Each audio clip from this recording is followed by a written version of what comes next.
Médicos, ¿cómo están? Empezamos el penúltimo bloque ya de este repaso, esta regrabación de las clases para el ENARM 2024. Vamos con ginecología, una materia que consideramos la más rentable respecto al ENARM, ya que como pueden ver incluso en su calendario, son aproximadamente 10 días en cada bloque y vale el 25% de su examen. Entonces, si hay una materia en la que de verdad le tienen que poner mucho énfasis, son ginecología y pediatría. Aunque vayan para cirugía, aunque vayan para medicina interna, aunque vayan para oftalmología, métanle a ginecología y van a ver cómo van a tener grandes resultados. Entonces, nosotros siempre comenzamos ginecología recordando un poquito el ciclo menstrual a grandes rasgos, ya que nos va a ayudar a comprender la mayoría de las enfermedades a partir de este ciclo. Entonces, cuando nosotros vemos los dos esquemas, tenemos que saber que en el día uno de sangrado menstrual va a ser cuando comienza el ciclo. Como vemos en este punto, vamos a tener una secreción pulsátil de la llamada GnRH en el hipotálamo. Esto posteriormente va a estimular a la hipófisis y vamos a tener la producción de FSH. Esto va a actuar directamente en lo que es el ovario y va a provocar la estimulación de un crecimiento de un grupo de folículos. Posteriormente, en la capa granulosa de esos folículos va a transformar los andrógenos en estradiol y esto lo va a hacer por medio de la aromatasa. ¿Ok? Entonces, como vemos aquí, es cuando ya empieza a subir el estradiol. Este va a llegar al útero y por lo tanto va a ocasionar el crecimiento del endometrio, como pueden estar observando acá. Además, este estradiol va a provocar liberación de inhibina y por lo tanto provocará el descenso de FSH. Esta disminución de la FSH a su vez va a provocar la selección de uno de estos folículos que se va a convertir en el protagonista y se va a convertir por lo tanto en el folículo dominante. Y en consecuencia, este va a ser como el más sensible y va a seguir provocando el feedback negativo. Por lo tanto, los demás folículos van a sufrir atresia. Esto, recordemos entonces, el dominante es el que tiene mayor cantidad de aromatización y de receptores para FSH. Ya que tenemos este folículo que es el elegido, va a provocar estrógenos y por lo tanto va a elevar los niveles sistémicos de los mismos. Esos estrógenos van a provocar el pico de FSH y posteriormente el pico del LDH. Cuando llegamos hasta el pico del LDH nos encontramos ante el día 14 de del ciclo menstrual y por lo tanto es como el día más importante porque vamos a tener la ovulación. Posteriormente, el folículo se va a transformar gracias a la LLH y nos va a llevar en el cuerpo lúteo, que es el que estamos observando acá. Lo que va a hacer es establecer las condiciones para permitir que se favorezca la gestación. Y esto lo va a hacer por medio de la progesterona. Entonces, justamente vemos aquí como la unión de todos estos datos, ¿no? Vemos que va subiendo el estradiol, se va subiendo la FSH y el pico del LH. Cuando está el pico del LH, sucede la ovulación, disminuye la secreción de LH, FSH y empieza a aumentar la secreción de progesterona junto a su vez con el tamaño del endometrio. Esa progesterona a su vez se va a transformar en andrógenos y también en estrógenos. Esto va a provocar el pico de estrógenos y de progesterona en la mitad de la fase secretora de ese ciclo. Si no ocurre la fecundación, entonces vamos a tener luteolisis, que es la fase degenerativa que están viendo al final, y posteriormente la menstruación en la fase isquémica. Sin embargo, antes de que comience la fase secretora, como vemos aquí, incluso en el día 21, ya está aumentando nuevamente la FSH. Y esto posteriormente va a provocar que empiecen a crecer nuevos folículos y por lo tanto en el día 28 comencemos con un nuevo ciclo. ¿Ok? Estos puntos son los que debemos tener en cuenta todo el tiempo cuando comencemos a hablar de las siguientes patologías. Entonces, hay que conocer muchísimos conceptos, elementos y qué hace cada una de las distintas hormonas a lo largo de todo el ciclo. Entonces tenemos oligomenorrea, la cual nos dice que son ciclos menstruales que van a durar más de 35 días. Es decir, las mujeres tienen pocas reglas a lo largo del año y van a haber óligo o anovulación y la enfermedad clásica va a ser el síndrome de ovario poliquístico. Después tenemos la polimenorrea, que son ciclos menstruales de menos de 21 días. La hipermenorrea, que son sangrados menstruales, pero muy abundantes, más de 80 mililitros. Hipomenorrea, sangrado menstrual poco abundante. La dismenorrea es el dolor habitual en la menstruación. Si esta dismenorrea es primaria, se considera idiopática. Sin embargo, también puede ser secundaria a endometriosis o quistes de ovario. Podemos tener incluso metrorragia, que es el sangrado a intervalos irregulares, y la menometrorragia, que son sangrados irregulares excesivos. También podemos presentar spotting periovulatorio, que es un pequeño sangrado en los días circundantes a la ovulación por el pico de estrógenos previos. Vámonos a este lado para conocer la FSH y sus acciones y a su vez de las demás hormonas. La FSH entonces ya sabíamos, ¿no? Que se libera en la primera mitad de la fase folicular, justo antes de la ovulación y estará elevada en la suficiencia ovárica. Las acciones de la FSH son estimular el crecimiento folicular y la selección del folículo dominante, estimular el crecimiento de la capa granulosa, estimular la producción de estrógenos y por lo tanto aromatasa, aumentar la respuesta a FSH en la granulosa, o sea, se hace un autofeedback y es inhibida por los estrógenos. Después está la LH, cuya se libera durante el pico ovulatorio por el efecto gatillo de los estrógenos y también está aumentada en el síndrome de ovario poliquístico. La función de la LH es el crecimiento de la teca y por lo tanto la síntesis de andrógenos y favorecer la luteinización del folículo. Los estrógenos se liberan hasta el pico preovulatorio y tiene un pico menor en la fase lútea. Son tróficos para el aparato genital e induce la respuesta de FSH a nivel local. Finalmente, la progesterona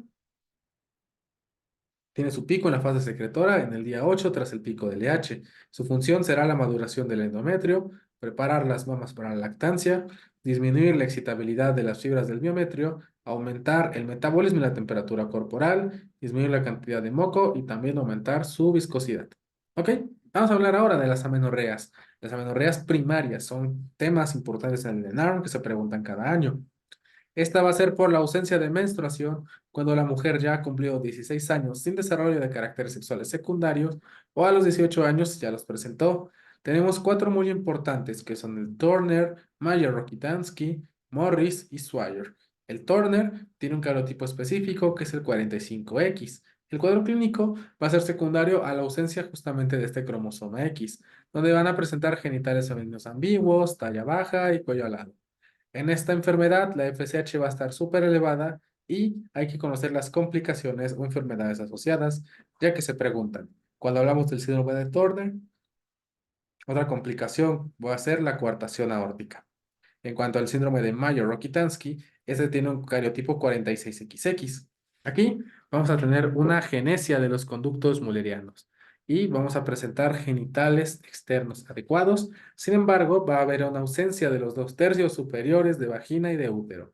La FSH es normal y las complicaciones son malformaciones renales. Después viene el síndrome de Morris, el cual tiene un cariotipo 46XY. Aquí el cuadro clínico va a ser la insensibilidad a los andrógenos. Por lo tanto, es un varón que tiene un fenotipo femenino y por lo tanto también va a presentar ausencia de vello. Sin embargo, el problema con este varón es que tiene testículos intraabdominales y por lo tanto puede presentar cáncer en el testículo. Por lo tanto, la complicación justamente es el disgerminoma. En estos pacientes, la FSH es normal también.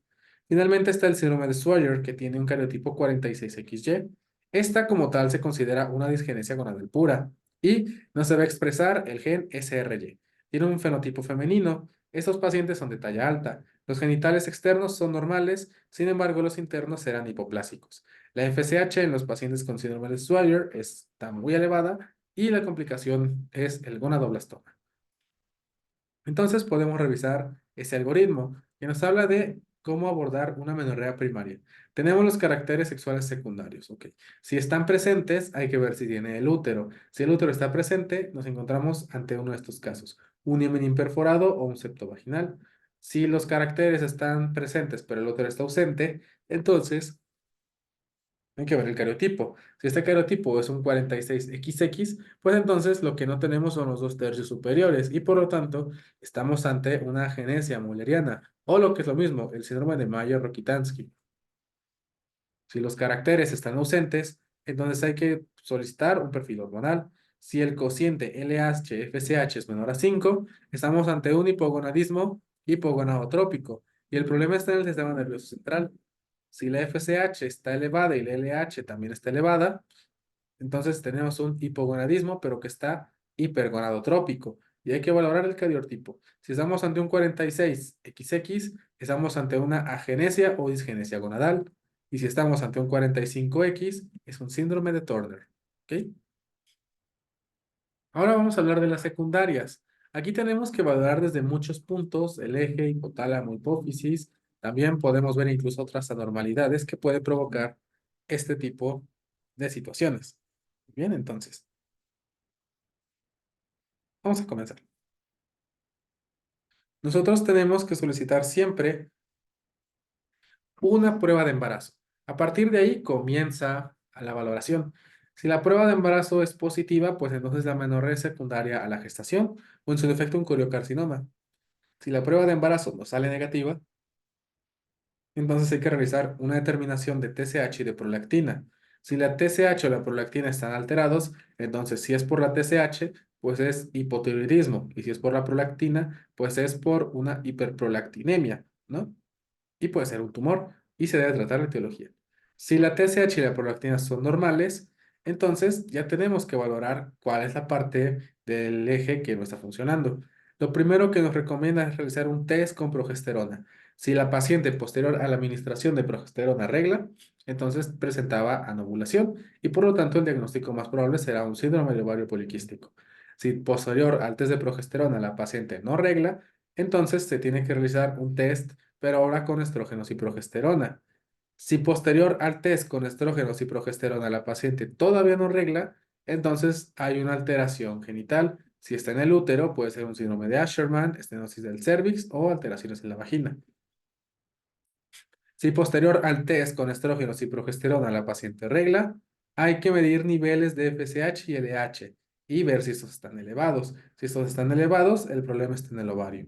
Si los niveles de FSH y LH son bajos, entonces hay que realizar un test con GNRH. Si posterior al test con GNRH hay elevación del FSH, entonces la alteración está en el hipotálamo. ¿Es por estrés o es por tumores? Y si no hay elevación del FSH, entonces el problema está en la hipófisis y pueden ser adenomas hipofisiarios.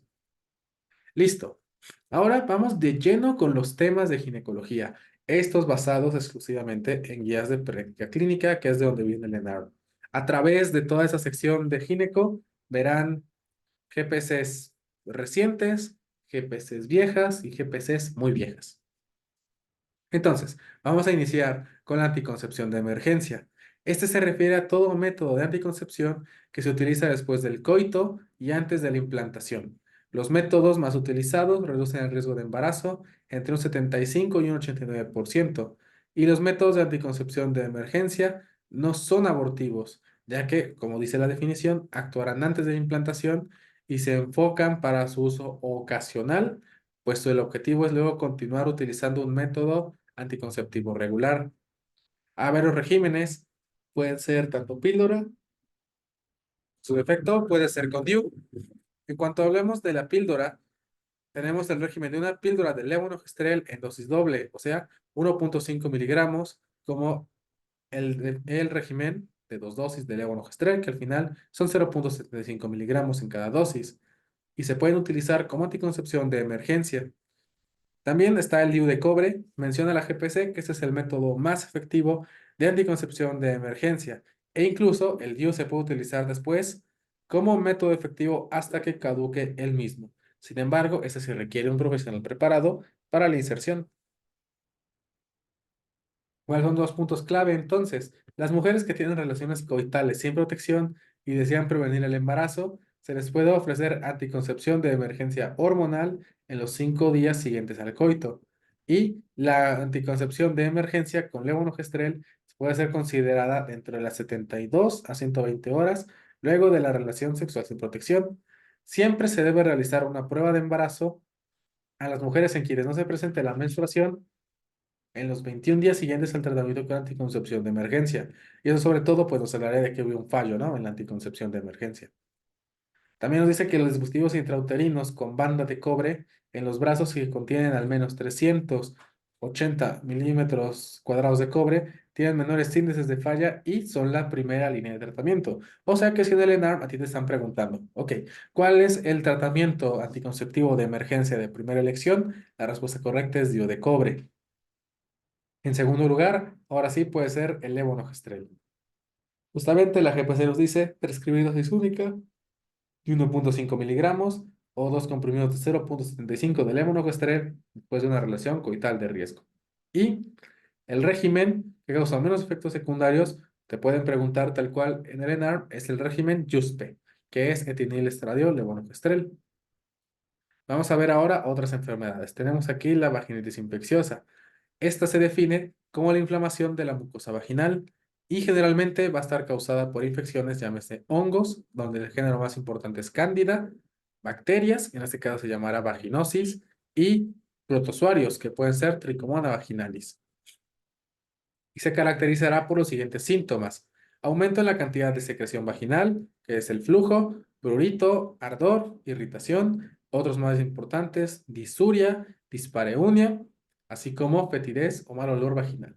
¿Ok? Entonces, las pacientes se van a presentar con prurito, disuria, dispareunia y mal olor vaginal. Esto secundario a la presencia de los microorganismos patógenos. Si hablamos de vaginosis bacteriana, hay que considerar los factores de riesgo.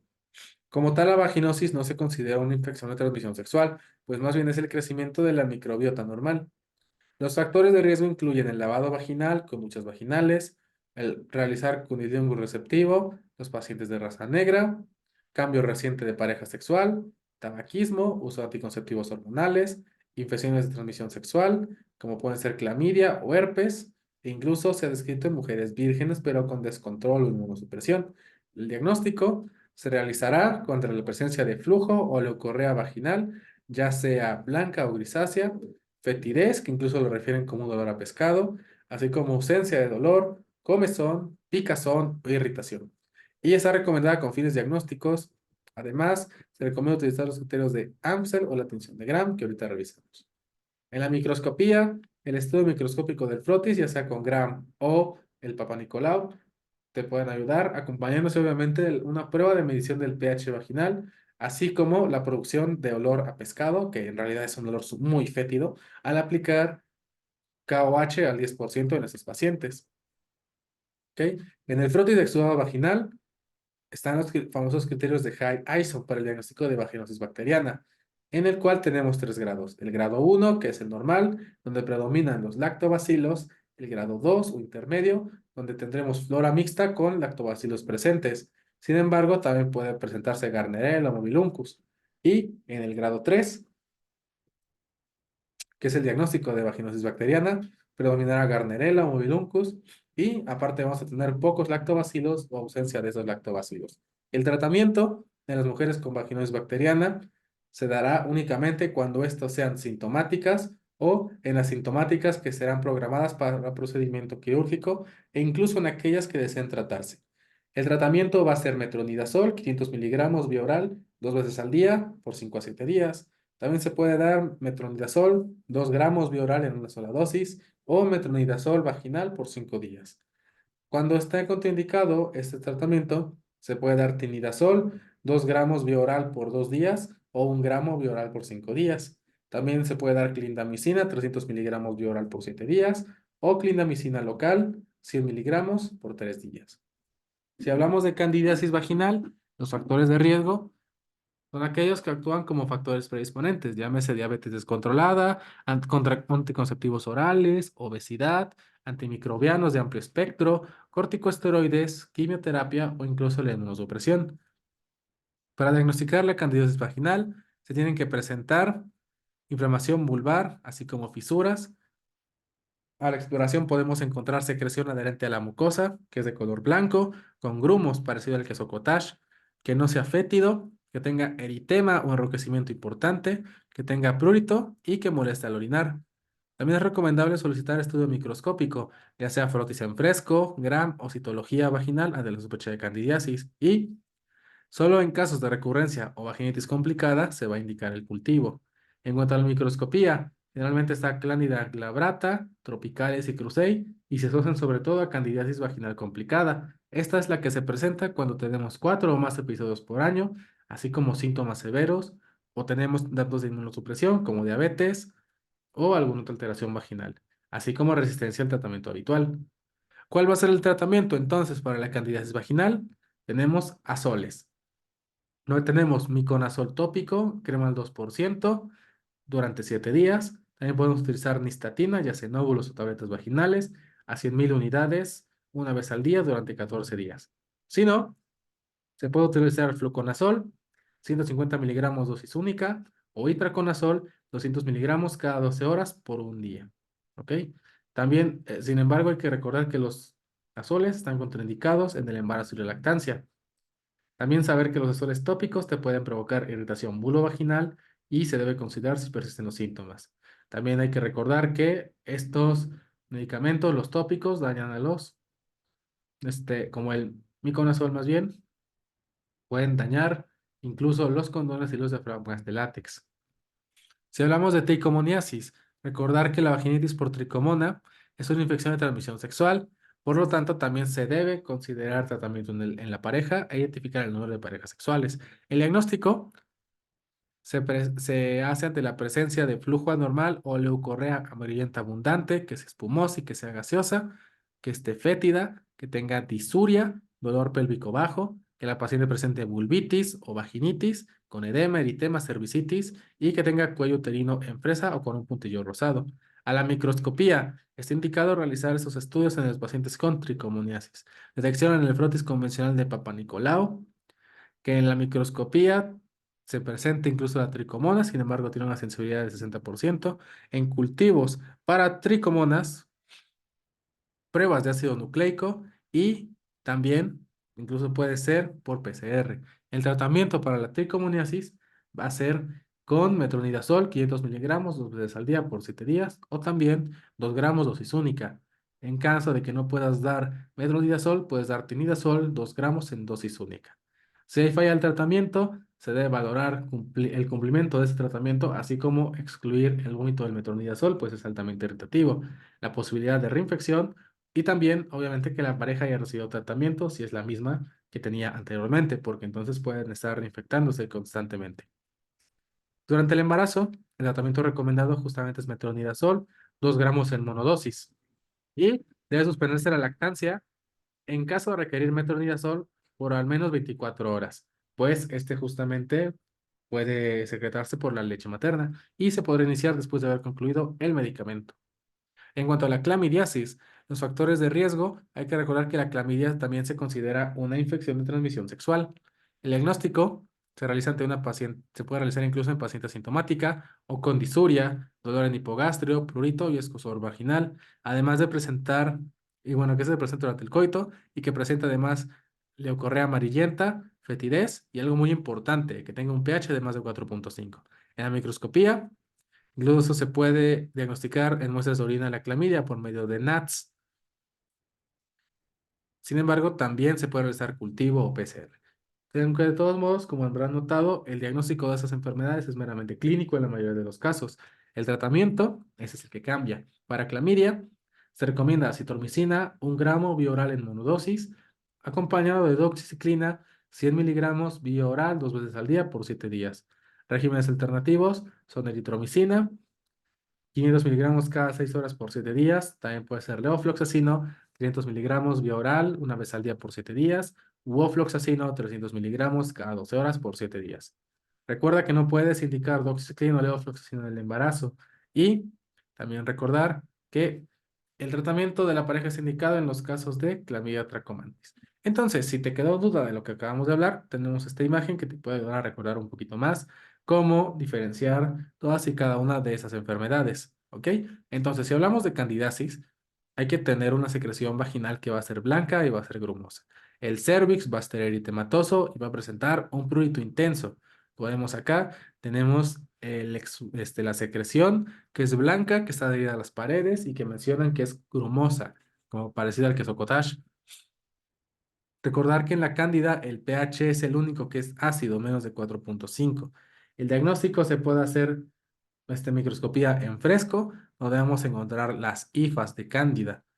El tratamiento es con miconazol como primera línea y de segunda nistatina. En el embarazo se puede dar nistatina en pacientes sintomáticas.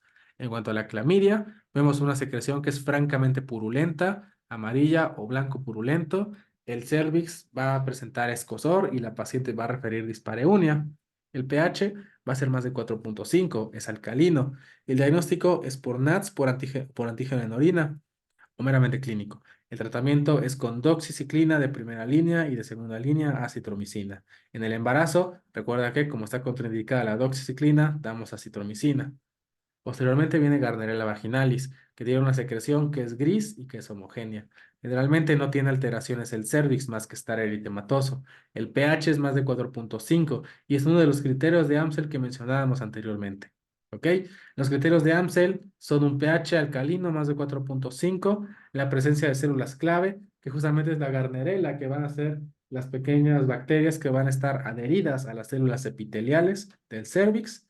Vamos a tener la prueba de KOH positiva. Justamente tú agregas el KOH a este exudado y libera un olor extremadamente fétido. Y finalmente que tenga una secreción que sea gris y que sea homogénea. El tratamiento de Gardnerella es con metronidazol y de segunda línea clindamicina. En el embarazo se puede dar metronidazol. Finalmente, Trichomona vaginalis tiene una secreción verde, esta es espumosa. Generalmente el cervix es eritematoso y lo más importante es el famosísimo cervix en fresa, signo prácticamente patognomónico, Trichomona vaginalis. Y tal cual, yo todavía me acuerdo que eso me viene en mi NARM. El pH va a ser mayor a 4,5, este es alcalino. El diagnóstico se realiza en fresco, donde vamos a observar protozoarios. El tratamiento es con metronidazol y de segunda línea tinidazol. En el embarazo se dará metronidazol. Vamos a hablar ahora de justamente la enfermedad inflamatoria pélvica. ¿Qué nos dice la GPC respecto a esta enfermedad?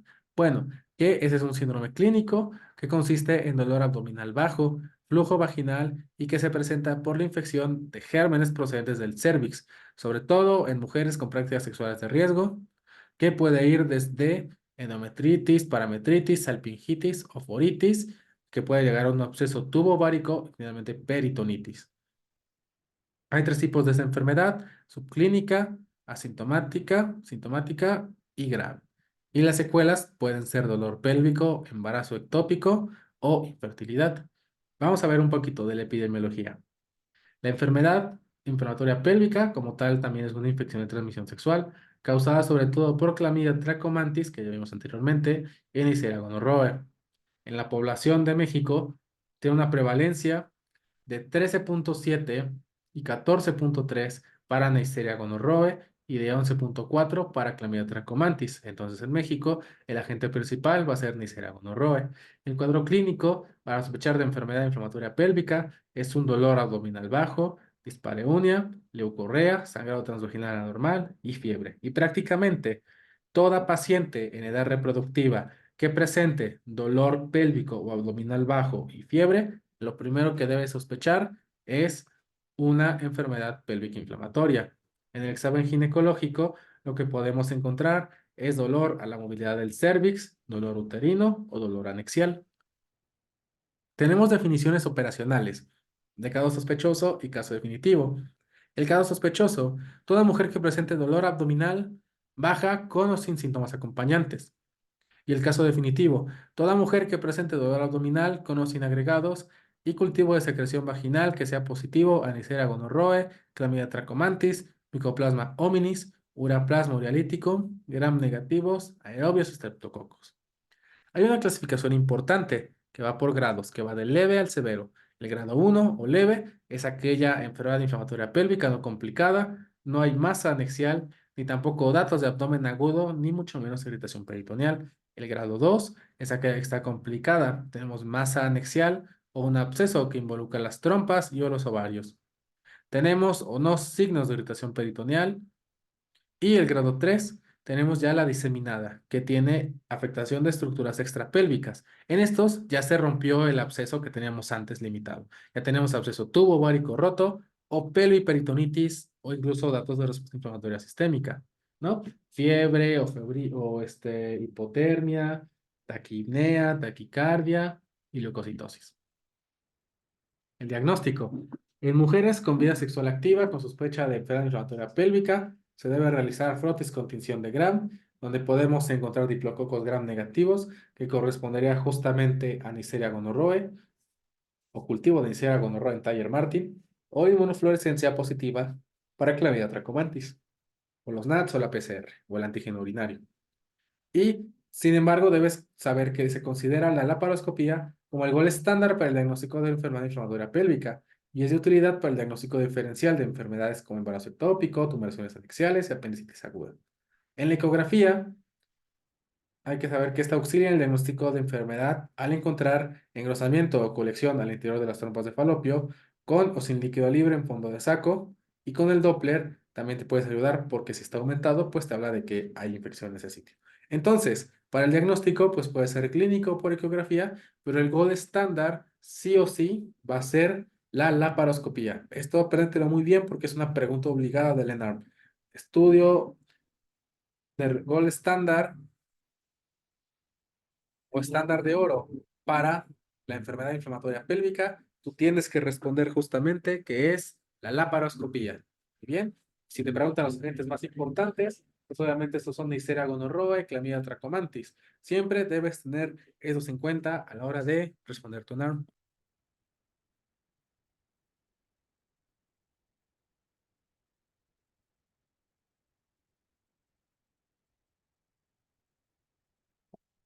Ahora, el tratamiento. En el tratamiento empírico de la enfermedad inflamatoria pélvica se debe iniciar en todo caso sospechoso y bajo las siguientes directrices.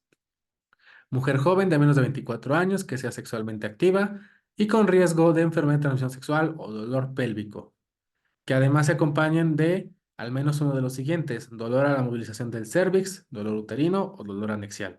El tratamiento por jerarquía es primero ofloxacino, 400 miligramos vía oral cada 12 horas, o levofloxacino, 500 miligramos más metronidazol 500 miligramos cada 12 horas o clindamicina 450 miligramos cada 6 horas. Todos esos tratamientos son por 14 días. Entonces, si te preguntan tratamiento de primera línea para enfermedad pélvica inflamatoria, tú respondes ofloxacino 400 miligramos vía oral cada 12 horas. Considerar falla el tratamiento a la recurrencia de los síntomas 14 días posterior a completar el tratamiento antibiótico. Y en este caso se recomienda mandar a segundo nivel para su evaluación y sobre todo cultivo. En paciente hospitalizada con enfermedad inflamatoria pélvica, se recomienda ceftriaxona 200 miligramos intramuscular, dosis única, más doxiciclina 100 miligramos oral cada 12 horas por 14 días, e incluso se puede agregar metronidazol 400 miligramos cada 12 horas. También está clindamicina, 900 miligramos cada 8 horas, más gentamicina, 2 miligramos por kilo, dosis inicial, y posteriormente 1.5 cada 8 horas. Sin embargo, puede ser sustituida por dosis única al día, seguida de clindamicina oral o doxiciclina más metronidazol. Pero bueno, segunda línea, entonces clindamicina. Tercera línea, cefotetán, 2 gramos cada 12 horas, más doxiciclina, 100 miligramos oral cada 12 horas por 14 días. ¿Ok? Entonces, con esto nos queda claro. Tratamiento de primera línea en el paciente hospitalizado con enfermedad inflamatoria pélvica es ceftriaxona, 200 miligramos cada 200 miligramos dosis única, y doxiciclina 100 miligramos vía oral cada 12 horas por 14 días. Vamos a hablar ahora de la Bartolinitis. Esta es la inflamación o infección de las glándulas vestibulares mayores o de Bartolino. Podemos tener incluso los abscesos de la glándula de Bartolino, que es la acumulación de pus secundaria a la infección, y esto formará una protuberancia en una de las glándulas, por lo que resultará ser muy dolorosa, que es la que estamos viendo aquí, ¿no? De este lado. También tenemos incluso el quiste de la glándula de Bartolín, que es la obstrucción del conducto principal de la glándula y por lo tanto va a provocar la retención de secreciones y crecimiento de esta glándula, formando una tumoración en la vagina, pero el quiste generalmente es asintomático. La epidemiología. En los cultivos generalmente se ha aislado microorganismos aerobios como anaerobios y suelen ser polimicrobianos hasta la mitad de los casos. Cuando se han logrado separar esos agentes, aparecen estafilococos, estreptococos, Enterococos fecalis como los más frecuentes. Y también tenemos gérmenes aerobios, como son Escherichia coli, Proteus y Klebsiella. En cuanto a etiología, las glándulas de Bartolino se sitúan en el tercio inferior del vestíbulo y miden más o menos 1 centímetro. Esas no son palpables a menos que exista enfermedad o infección y su función es secretar sustancia lubricante en la actividad sexual. Generalmente se encuentran a las 4 y a las 8 del reloj, estando sobre todo en el meato, en la zona séptica con flora mixta y abundante, donde vamos a tener justamente Streptococo, Estafilococo, E. coli y Proteus. Generalmente en la infancia esta patología no se va a presentar y por lo tanto, ya más bien, ya que las glándulas de Bartolina a cierto punto no son funcionales en esta etapa. ¿Cuál es la etiología entonces de la bartolinitis? Sobre todo la estrechez del conducto de la glándula. Esto ya sea por efectos congénitos o retención de secreciones, provocando dilatación quística, aunque también puede ser por infecciones de transmisión sexual, como son gonorrea, y habitualmente es unilateral, afectando el conducto cuyo meato se obtura por el proceso inflamatorio. Es así como el producto inflamatorio se acumula en el conducto al que distiende en mayor o menor grado. El cuadro clínico de la bartolinitis es la infección de la glándula de Bartolín, que puede ser por tumoración vulvar, generalmente localizado en la horquilla, o como ya vimos, a las 4 o a las 8 del reloj. Un dolor local que aumenta al caminar o al estar sentado, que de hecho es como uno de los puntos clave para diagnosticar esta enfermedad. Aumento de la temperatura local, dispareunia o leucorrea. Los quistes no inflamados o pequeños generalmente son asintomáticos y solamente se pueden encontrar durante la toma del Papa Nicolau o alguna otra exploración. El tratamiento. Cuando se identifique el proceso infeccioso, se debe utilizar antibióticos de amplio espectro, además de antiinflamatorios. Nos recomienda la GPC, el diclofenaco, o únicamente analgésicos como ácido acetilsalicílico o paracetamol. Pero lo más importante es el tratamiento secundario, que es el drenaje o marsupialización quirúrgica de la lesión cuando tenemos un absceso. Otros antiinflamatorios son baños de asiento, compresas calientes, analgésicos y antibióticos. Los antibióticos recomendados son penicilina, amoxicilina con ácido clavulánico, dicloxacilina, clindamicina. Ok, entonces el tratamiento principal va a ser con penicilina y si son alérgicos a la penicilina se recomienda clindamicina. Se puede agregar ya de segunda línea metronidazol, cefalosporinas o ciprofloxacino. En cuanto al tratamiento quirúrgico, entonces, en los casos de absceso de la glándula de Bartolín de primera vez, sintomática que no responde al tratamiento médico o que no drena espontáneamente, se sugiere justamente el tratamiento quirúrgico. En los abscesos de la glándula de Bartolín, hay técnicas quirúrgicas como incisión, drenaje, marsupialización, fistulización, aspiración con aguja o uso de nitratos. Pero al final el tratamiento de elección por medio de la GPC es la marsupialización. Entonces vamos a revisar el algoritmo que tenemos aquí a la derecha. Tenemos una paciente con referencia de tumoración en vulva y vemos si es una tumoración. Si no lo es, alta. Si sí lo es, hay que valorar las características de esa tumoración. Si son compatibles con un quiste, hay que hacer un drenaje posterior, post aplicación de analgesia. Si mejora, alta. Y si no, entonces ya sería una indicación de bartolinectomía. Después, si la tumoración es compatible con absceso, hay que dar antibiótico terapia, analgésico y antiinflamatorio y se tiene que derivar a gineco para drenaje y cultivo. Se reevalúa la semana, mejoró, entonces igual consideramos bartolinectomía. Ahora, sí, al valorar la tumoración, vemos que tiene aumento del tamaño de la glándula, aparte de nódulos en pacientes mayores de 40 años, hay que realizar toma de biopsia y programación para estudio histopatológico. Si no es maligno, entonces se puede considerar absceso, pero si es maligno, entonces se debe referir a onco porque probablemente estemos ante un tumor de vagina. Vamos a hablar ahora de uno de los temas más extensos y hasta cierto punto complicados en cuanto a la ginecología. Tenemos aquí el sangrado uterino normal. El sangrado uterino se define como la variación del ciclo menstrual normal y va a incluir cambios en la regularidad, frecuencia y duración del flujo, así como en la cantidad de sangrado menstrual asociada a disturbios médicos o que solo se identifican por historia clínica. Y la hemorragia uterina normal es la presentación aumentada de duración y cantidad de sangrado uterino. Cuando nosotros hablamos de sangrado uterino normal, tenemos una mnemotecnia que nos va a ayudar muchísimo, que es PALM, COIN. La PALM corresponde a pólipos, adenomiosis, leiomiomas y malignidad. Y Cohen corresponde a coagulopatía, disfunción ovulatoria, endometrio, iatrogénico y finalmente el no clasificado. Aproximadamente entre el 6 y 10% de las mujeres con hemorragia uterina normal entre los 19 y 39 años tienen hiperandrogenismo con anovulación crónica, o sea, SOP. Y en promedio, un tampón absorbe 5 mililitros y una toalla absorbe 15 mililitros. Esto lo colocan acá porque justamente te pueden decir las pacientes más o menos cuánto tienen de sangrado por medio de toallas o tampones. ¿Ok? Entonces, si te dice que gasta aproximadamente 10 tampones, está sangrando 50 mililitros. Si te dice que cambió de toalla 8 veces en el día, pues tuvo un sangrado abundante, ¿no? De 140 ml. 120 ml, perdón. En cuanto al diagnóstico, lo primero que se recomienda a toda paciente con sangrado uterino normal es una prueba de embarazo, pues obviamente puede ser una amenaza de aborto y es una causa hasta cierto punto de esta enfermedad. Si no sale positiva, entonces lo segundo es solicitar FSH, LH y prolactina en paciente que se sospeche de anovulación crónica como causa de sangrado uterino normal. Después, el ultrasonido es de primera elección de método diagnóstico en pacientes con hemorragia uterina, donde lo principal es detectar anormalidades estructurales. Entonces, tenemos aquí dos puntos. El primero que vamos a solicitar es un ultrasonido para descartar anormalidades estructurales posterior a la prueba de embarazo.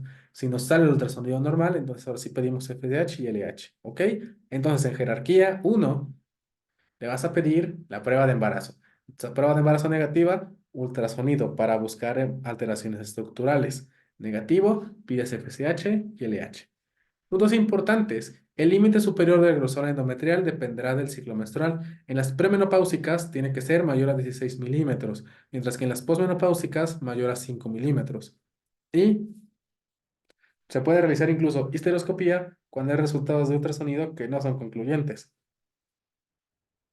En el caso de que identifiquemos hiperplasia endometrial, se indicará biopsia cuando la línea endometrial es igual o mayor a 12 milímetros, cuando hay hemorragia uterina persistente, sobre todo en mayores de 40 años o con un peso mayor a 90 kilos y en sospecha de malignidad. Y las lesiones focales requieren biopsia, deben ser evaluadas o abordadas por histeroscopía.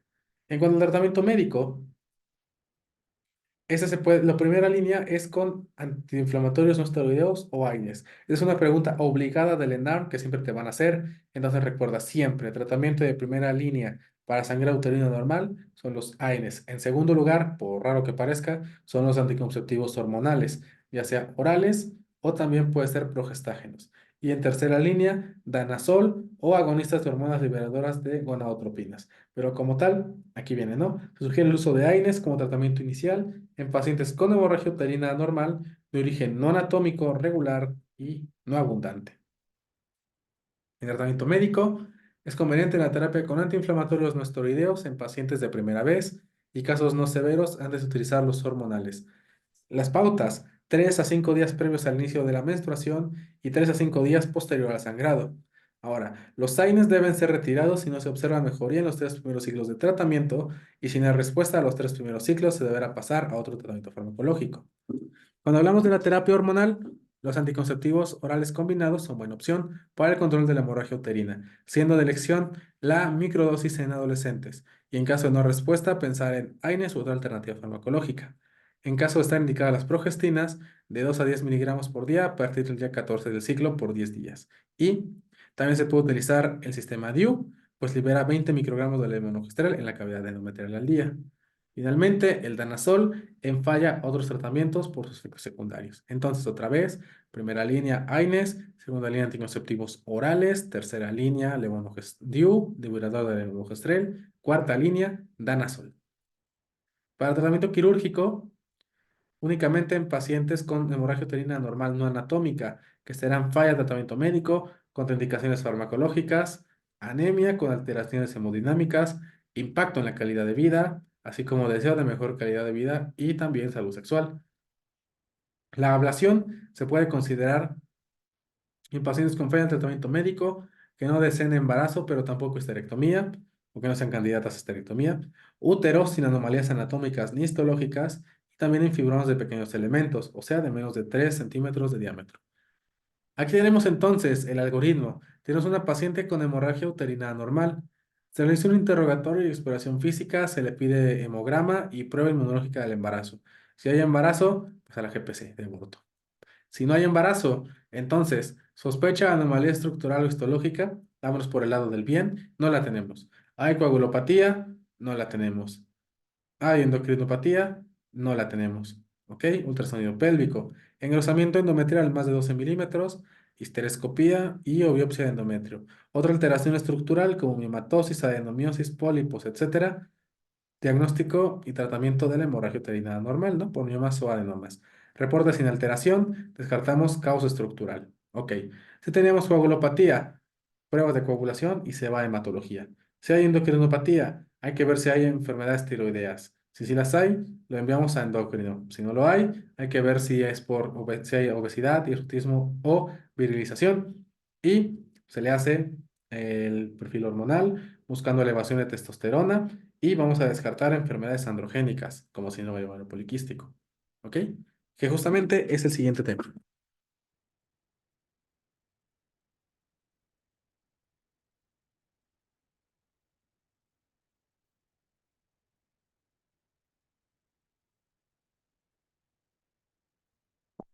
Entonces, si nosotros hablamos de síndrome de ovario poliquístico, es un trastorno endocrino y metabólico heterogéneo de origen genético y que se influye aparte por factores ambientales como la nutrición y la actividad física.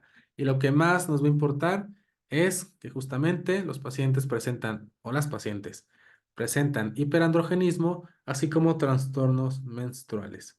Muy bien.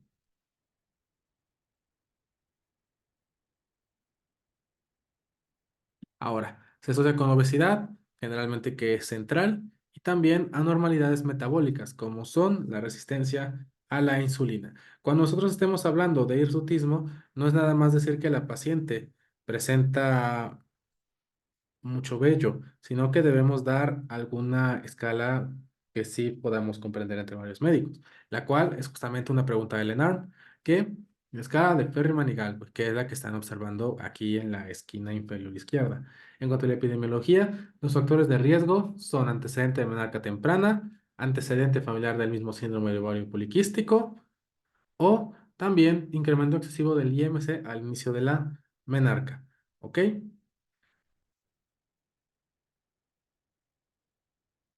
Ahora, cuadro clínico. Las manifestaciones son trastornos menstruales, siendo los más frecuentes amenorrea en el 60% y opsomenorrea del 30 al 35%. Los datos de hiperandrogenismo serán hirsutismo en el 60%, acné en el 15%, alopecia en el 5% y virilización. Sin embargo, hasta el 20% de las pacientes con SOP pueden ser regulares o eumenorreicas. El diagnóstico para el hirsutismo justamente por la escala de Ferriman-Galway cuando es mayor a 8. Y también otros criterios, que son los que te van a preguntar en el ENARM, los cuales pueden ser un montón. Aquí tenemos los de Estados Unidos, los de la E o la PCOE Society, los del ESHRI, pero bueno, al final.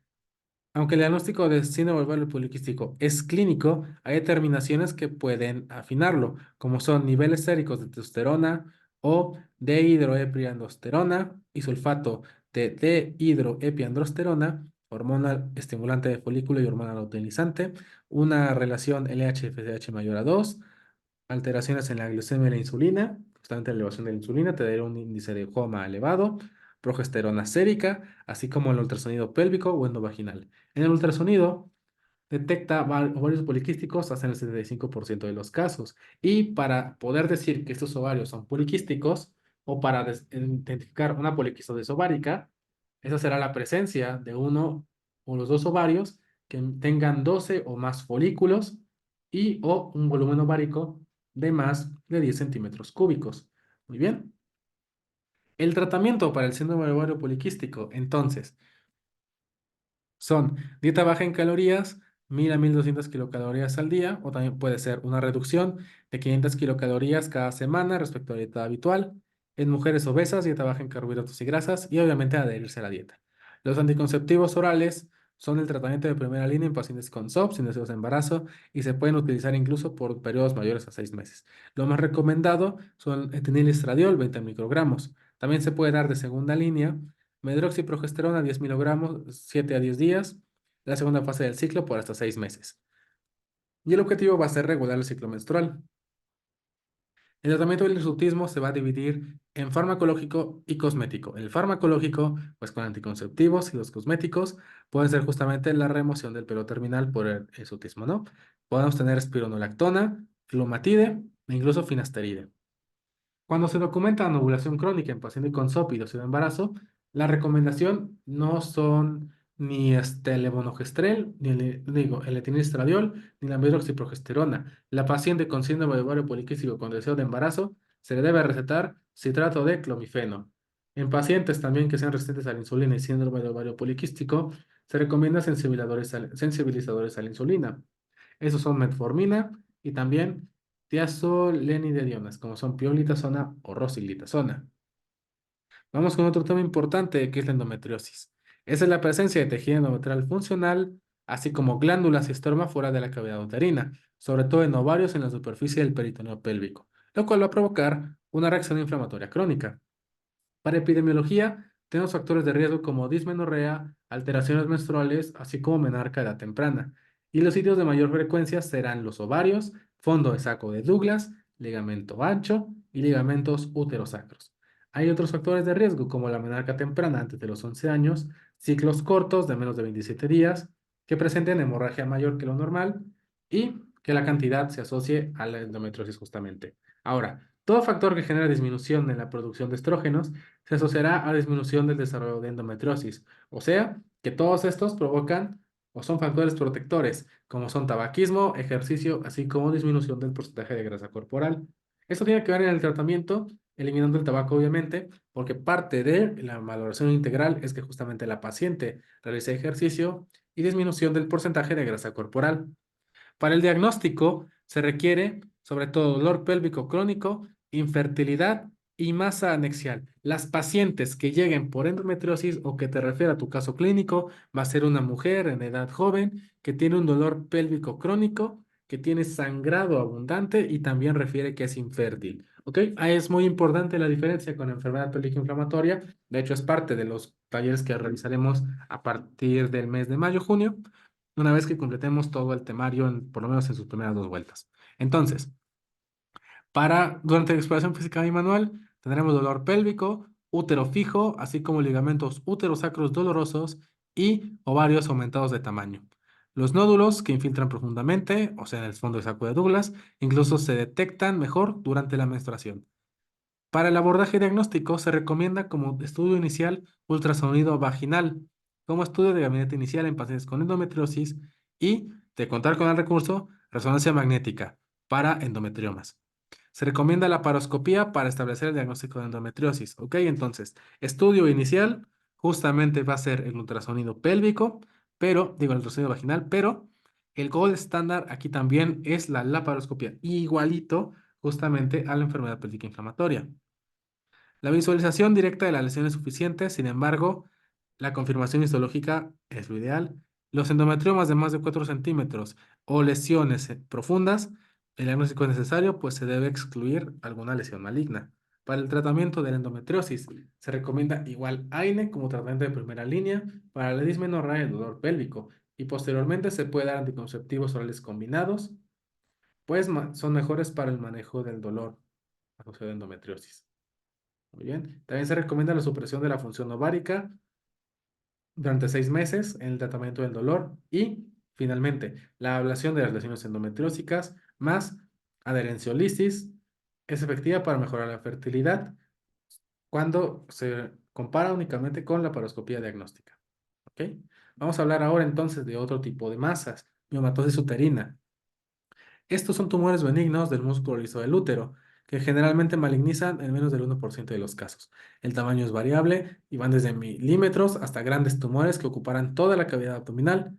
Se asocian a periodos menstruales abundantes, síntomas de compresión y ocasionalmente dolor. Son estrógeno dependientes y también de progesterona, y generalmente tienen regresión en la menopausia. En la epidemiología, el rango de edad generalmente es entre los 20 y los 70 años, con incidencia entre los 35 y 45 años. Los miomas varían del 11 al 18% en mujeres de 30 a 40 años de edad, hasta el 33% en mujeres de 40 a 60 años, Y hay que saber que la nuliparidad es un factor de riesgo para el desarrollo de miomatosis uterina. También la obesidad y el sobrepeso van a incrementar el riesgo de desarrollar miomas por efecto estrogénico sostenido. Para el cuadro clínico, más del 50% de las miomatosis son asintomáticas y saber que la hemorragia se presenta en el 21% de los casos de pacientes con miomatosis uterina. Hasta el 33% de estos pacientes con miomatosis también referirán dolor pélvico. El diagnóstico, el tacto bimanual o recto vaginal tiene alta sensibilidad solamente si el mioma mide más de 5 centímetros. Por lo tanto, el estudio inicial va a ser ultrasonido abdominal o transvaginal y nos ayudará a detectar miomas de 3 o más centímetros. También se puede realizar histeroscopía si los estudios previos no son concluyentes y persiste la sintomatología e incluso resonancia magnética en caso de dificultad diagnóstica para investigación. Ahora, a todo paciente mayor de 35 años se sugiere biopsia endometrial, esto para descartar la patología maligna. ¿Ok? Tratamiento médico, se sugieren análogos de GnRH en pacientes que van a estar sometidas a miomectomía, pero no por más de 6 meses, por los efectos secundarios, como osteoporosis. También se puede prescribir medroxiprogesterona en pacientes perimenopáusicas y exclusivamente para el manejo de la hemorragia, pero no planean hacer regresión. El uso de AINES también se recomienda en pacientes con síntomas leves y en espera de tratamiento definitivo. Sin embargo, el tratamiento de elección es el quirúrgico. La miomectomía se presenta en miomas que son de medianos y grandes elementos. Entonces, para eso hay que recordar las distintas clasificaciones. Si lo vemos por tamaño, los de pequeños elementos son aquellos menores o iguales a 2 centímetros. Los de medianos elementos, de 2 a 6 centímetros. Los de grandes elementos, 6 hasta 20 centímetros. O sea, imagínate, y los gigantes hasta más de 20 centímetros. Pero también se pueden clasificar por su ubicación en el útero, ¿ok? Pueden ser submucosos o pedunculados, pueden ser subserosos o pedunculados, submucosos, subserosos, incluso intramurales. Muy bien, entonces ya vimos. La miomectomía se indica en miomas de medianos y grandes elementos.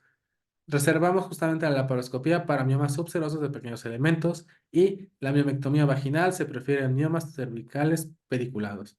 La miomectomía histeroscópica también puede ser la solución en pacientes con miomas submucosos o también en miomas pediculados.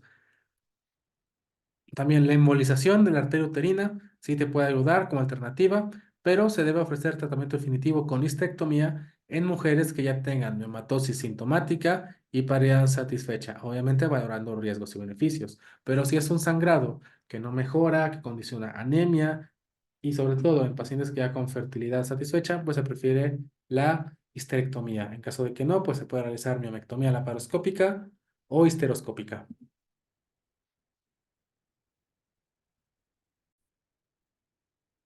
Entonces, ahora continuamos con cistocele e incontinencia. El cistocele es un prolapso de la vejiga urinaria a través de la pared vaginal anterior, mientras que la incontinencia urinaria es la pérdida involuntaria de orina que se asocia al esfuerzo, que es demostrable y capaz de ocasionar problemas higiénicos y sociales. O sea, eso es una enfermedad justamente cuando afecta la calidad de vida. Epidemiología. Los factores de riesgo para el cistocele o el prolapso de la pared vaginal anterior son genética, multiparidad, menopausia, edad avanzada, cirugía pélvica previa, ejercicios del impacto, alteraciones de los tejidos conectivos, así como aumento de la presión intraabdominal por obesidad y constipación, así como tosedores crónicos. En cuadro clínico, el único síntoma específico para el prolapso de la vagina es justamente la sensación de un cuerpo extraño a nivel vaginal. La exploración física es bimanual, donde vamos a tener la protrusión de la pared vaginal anterior, o sea, el mismo cistocele, con la maniobra de Valsalva. Incluso se puede realizar de pie en caso de no visualizar el prolapso y muchas veces ni siquiera tenemos que hacer ninguna maniobra, sale solito o ya está fuera para cuando lo revisamos. El diagnóstico es justamente por el tema de cuantificación del prolapso de órganos pélvicos o el CIPOP. Este emplea referencias anatómicas definidas como puntos de referencia, donde el imen es el punto cero y requiere medir 8 sitios para crear el perfil vaginal antes de asignar las etapas ordinales. ¿Ok? Esto es demasiado complicado, la verdad no tiene caso que se lo aprendan. Únicamente la pregunta del ENARM ha llegado a ser cómo se clasifica el cistocele y es por medio del CIPOP. Para la incontinencia urinaria, Justamente la de esfuerzo es la pérdida involuntaria de orina, secundaria al aumento de presión intraabdominal, ocasionada ya sea al torcer, estornudar, ponerse de pie, sentarse o realizar esfuerzo con músculos abdominales. Este es positivo cuando la paciente en posición ginecológica y con la vejiga llena evidencia la salida de orina, ya sea por la maniobra de Valsalva o al toser. Y a estos pacientes se les debe solicitar un ego y un cultivo, así como el volumen residual postmiccional y considerar anormal si tenemos un volumen mayor a 50 ml. Para el tratamiento médico, se considera el tratamiento conservador en pacientes con grados leves de prolapso de la pared vaginal anterior, sin paridad satisfecha, con alto riesgo quirúrgico y que no desean tratamiento quirúrgico. Este tratamiento conservador consiste en ejercicios del suelo pelviano o los famosos ejercicios de Kegel. También puede ser estimulación eléctrica y biorretroalimentación, así como intervenciones en el estilo de vida, que incluyan pérdida de peso, reducción de ejercicios violentos, estreñimiento, tratamiento del estreñimiento, así como disminuir el tabaquismo. El tratamiento quirúrgico únicamente se puede indicar un pesario a pacientes con prolapso de la pared vaginal anterior que no sean candidatas a tratamiento quirúrgico. Sin embargo, el tratamiento quirúrgico se realiza por medio de la operación de Borch y la malla suburetral libre de tensión. Muy bien, si se ha preguntado cuáles son los ejercicios de Kegel, pues aquí tenemos esta pequeña imagen. Nos dice que en primer lugar se deben apretar los músculos del suelo pélvico durante 5 segundos y después relajar los músculos durante 10 segundos y repetir el ejercicio. Y listo, médicos. La primera clase de gineco siempre es una de las más largas, más pesadas, pero pues ya tienen muchísimos datos para comenzar su estudio en esta sección, que es de las más rentables que tenemos. Muchas gracias por acompañarnos. Nos vemos en una siguiente emisión.